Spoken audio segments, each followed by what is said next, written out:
اگلا کوشچن ہے جی کہ کیا سنی شیعہ کا نکاح درست ہے؟ اس میں میرا سوال ہے، وہ مولانا مودودی رحمہ اللہ سے نا کسی نے، اچھا مددی گل ہے، مولانا مودودی رحمہ اللہ سے کسی نے پوچھا کہ جب کئی صحابہ نے یزید کی بیعت کر لی تھی تو حسین علیہ السلام نے بیعت کیوں نہیں کی؟ ٹھیک ہے، ان کو کیا مسئلہ تھا، وہ بھی کر لیتے۔ آئے ہائے ہائے، مودودی صاحب نے اینٹی وینم دیتا، انہوں نے کہا جب حسین نے بیعت نہیں کی تھی تو باقیوں نے کیوں کر لی؟ وارث رسول تو حسین تھا۔ میں آپ سے یہ سوال پوچھتا ہوں کہ جب حسین نے بیعت نہیں کی حضور کے بچے نے، باقیوں نے کیوں کر لی؟ میرے کو تو بات ہی پوچھو نا کہ باقیوں نے کر لی سی تے حسین نے، میں تو انہوں پوچھنا جو حسین نے بیعت نہیں کی تھی باقیوں نے کیوں کر لی؟ پھکی جواب ہے، کیا زبردست جواب ہے۔ ٹھیک ہے جی، تو ان سوال تو ریپیٹ کرو، مجھے یاد ہے سنی شیعہ کا نکاح درست ہے؟ ہاں، اس کا بھی میں پھکی والا جواب دیتا ہوں کہ سورہ المائدہ کے اندر آیا ہے کہ اہل کتاب کی جو عورتیں ہیں ان کے ساتھ مسلمان مرد شادی کر سکتے ہیں۔ اہل کتاب یہود و نصارہ شرک بھی کرتے تھے، لیکن اللہ نے ان کو بینیفٹ آف ڈاؤٹ دیا کہ یہ پیغمبروں کے ماننے والے ہیں، اور نبی علیہ السلام کے زمانے میں بھی مشرک تھے، ان کے شرک کو ایڈریس کیا گیا۔ قرآن نے کہیں یہ نہیں کہا جو شرک نہ کرتا ہو یہودی اور عیسائی اس سے کر لو، نہ، بت پرست کے ساتھ منع کیا، اور جو اہل کتاب مشرک ہے اس کے ساتھ اجازت دے دی، اور اجماع امت ہے، کسی کا بھی انکار نہیں ہے۔ تو یہودی اور عیسائی عورت کے ساتھ مسلمان مرد کی شادی ہو سکتی ہے؟ ہو سکتی ہے۔ تو میں اگلا سوال پوچھتا ہوں کسی سنی سے کہ اگر یہودی اور عیسائی کی عورت جو تمہارے نبی کو وہ کہتے ہیں کاپی رائٹس کا مقدمہ کریں گے، اس نے جھوٹا پیغمبری کا دعویٰ کیا ہے، نعوذ باللہ، جو نبی علیہ السلام کے گستاخ ہیں ان کی عورتوں کے ساتھ تو شادی ہو رہی ہے، اور نہ صرف گستاخ ہیں بلکہ ان کو نبی مانتے ہی نہیں ہیں، تو شیعہ کیا نبی علیہ السلام کو نہیں مانتے؟ محمد اور آل محمد کہتے ہیں۔ آپ تو ہر بزرگ بابے کے آگے جھکے ہوئے ہوتے ہیں، وہ تو اہل بیت سے باہر ہی نہیں جاتے ہیں، وہ کہتے ہیں محمد اور آل محمد۔ تو اگر ہم دنیا میں انٹرنیشنل عدالت میں مقدمہ پیش کریں کہ ایک عورت وہ ہے جو نبی علیہ السلام کو نعوذ باللہ جھوٹا پیغمبر مانتی ہے، نعوذ باللہ، اور وہ آپ پہ ایمان ہی نہیں لاتی ہے، اور حضرت عیسیٰ کو بھی اللہ کا بیٹا مانتی ہے، اس سے تو اسلام زیادہ دیر ہے نکاح کرنے کی، اور دوسری طرف ایک شیعہ ہے جن کے بارے میں آپ کا موقف یہ ہے کہ وہ کسی صحابہ کو انہوں نے برا بھلا کہہ دیا۔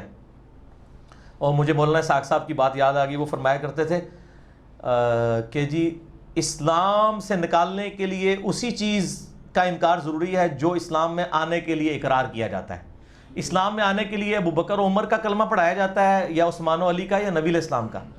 تو جب تک کوئی نبی کا انکار نہیں کرتا وہ اسلام سے باہر نہیں نکل سکتا، کیونکہ جب آپ نے اس کو اسلام میں داخل کیا تھا تو اس کو آپ نے نبی علیہ السلام کا کلمہ پڑھا کے داخل کیا تھا۔ اب اسلام سے نکلنے کے لیے بھی نا نبی صلی اللہ علیہ وسلم کا اور قرآن کا اور آخرت کا انکار کرنا ہوگا، نعوذ باللہ یا اللہ کا۔ تو یہ ان کے جذباتی رویے ہیں، شیعہ ہوں سنی ہوں سب کے ساتھ نکاح کیا جا سکتا ہے، البتہ کفر کا ایشو ہے۔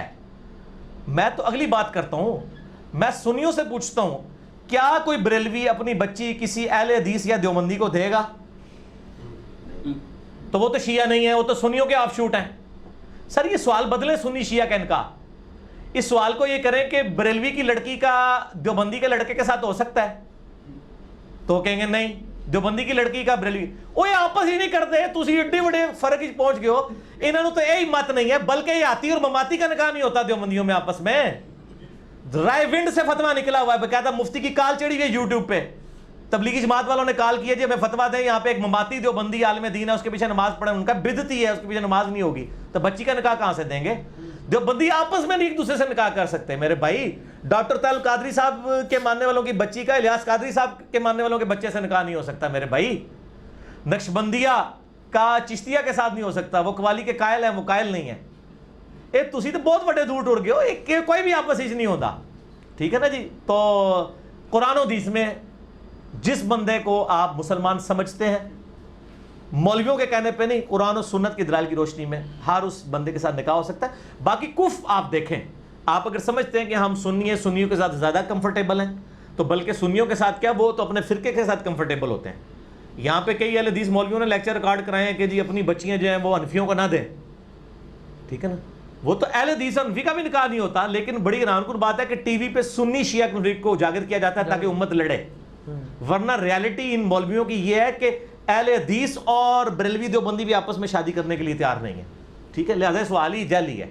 اچھا یہ آپ نے کف کی بات چھڑی ہے تو اس میں پھر سادات کا بھی مسئلہ کور کر دینا. ہاں سادات کے بارے میں میرا موقف وہی ہے کہ سادات بھی اس امت سے ہیں اور غیر سادات کے ساتھ ان کی شادی ہو جائے گی, کوئی اس کے اوپر نہیں ہے. اچھا ایک علی بھائی یہ چیز آپ سے کلیئر کر لوں, بعض علماء یہ بات بھی کہتے ہیں کہ یہ جو حکم ہے نا کہ آپ اہل کتاب سے شادی کر سکتے ہیں, یہ آج کی اہل کتاب اس میں شامل ہی نہیں. میں نے بتایا وہ علماء کا موقف شاذ ہے. نہیں نہیں نہیں اچھا کوئی غلط ہے. اچھا یہ صحیح بخاری میں حضرت عبداللہ بن عمر کا بھی موقف ہے. اچھا ہاں لیکن امت نے نہیں قبول کیا, یہ جعلی موقف ہے.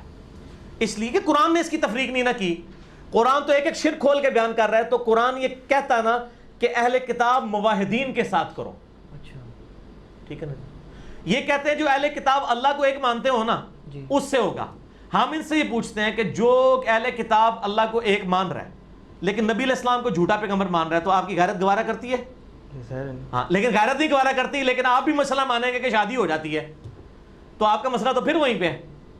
اللہ کو ایک مان بھی رہے ہیں تو نبی علیہ السلام کو تو وہ جھوٹا کہہ رہے ہیں نا. یہ آپ نے جو بات فرمائی نا, اس سے ایک سوال میرے ذہن میں آ گیا جو غالباً غامدی صاحب سے کسی نے کرنا تھا, میں نے سنا تھا, کوئی صحیح یاد نہیں آ رہا کس نے کیا, کہ جی یہ تو آپ بتائیں کہ جب اب یہ کہتے ہیں کہ جب ان سے شادی جائز ہو جاتی ہے, جائز ہے صاحب کے نزدیک آپ فرما رہے ہیں, تو وہ کہتے ہیں کہ جی پھر ساتھ یہ بھی حکم ہے کہ ان کو دوست نہ بناؤ, تو بیوی کے ساتھ کیا نفرت رکھ کے نہیں. یہ سوال کسی نے کیا. چلے میں آپ کو یہ ایڈریس کر لیتا ہوں, اس کے بعد آپ کو کوئی اجازت نہیں اس سے ہٹ کے سوال کرنے کی, کیونکہ پھر آپ اور طرف چلے جاتے ہیں. جو لوگوں کے سوال ہیں نا وہ ہمیں گالیاں کھانی پڑتی ہیں. 3 ہفتے سے پرچیاں پینڈنگ ہیں اور آپ نے بیچ میں اپنا جو ہے نا وہ معاملہ سوال سے ضمن آ گیا. نہیں ضمن نہیں نہ کرنا, آپ کو منع کیا تھا نا میرے بھائی, لوگوں کی حق تلفی ہو رہی ہے نا, یہ کام نہ کریں آپ. ٹھیک ہے, اپنا مطلب نہ نکالیں نا آپ. مسئلہ یہ ہے کہ یہود و نصارہ کے ساتھ دلی دوستی منع ہے. قرآن میں کہیں نہیں آیا کہ یہود و نصارہ کے ساتھ دوستی منع ہے. دلی لگاؤ نہیں ہونا چاہیے, اور دلی لگاؤ ایسا لگاؤ جس میں آپ اسلام سے ریلیٹڈ کوئی راز اس کے سامنے کھول دیں. اور یہاں تو لوگ بیویوں سے تنخواہیں چھپائے بیٹھے ہوئے ہیں, مسلمان بیویوں سے, وہ تو کسی نے نہیں پوچھا کہ تنخواہیں کیوں چھپائی ہوئی ہیں. تو یہود و نصارہ میں سے بھی اگر کسی نے کوئی عورت کر لی ہے, آپ نے مسلمانوں سے تنخواہیں چھپائی ہوئی ہیں, اور کوئی اسلام کا ایسا راز ہے جس کی وجہ سے اسلام کو نقصان ہو سکتا ہے, اور وہ کوئی یہود و نصارہ کی بیوی اس کی ہے, تو اس سے چھپا لے, تو اس میں کیا حرج ہے؟ آپ نے تو بیویوں سے تنخواہیں چھپائی ہوئی ہیں. صحیح ٹھیک ہے, جو آپ چوری چھپے پچھلوں کو خرچے بھیجتے ہیں وہ چھپائے ہوئے ہیں. تو ادھر آگے سارا میں نے پھکیلے جواب دیا گا نا. ٹھیک ہے, چلو اچھا کور ہو گیا جی.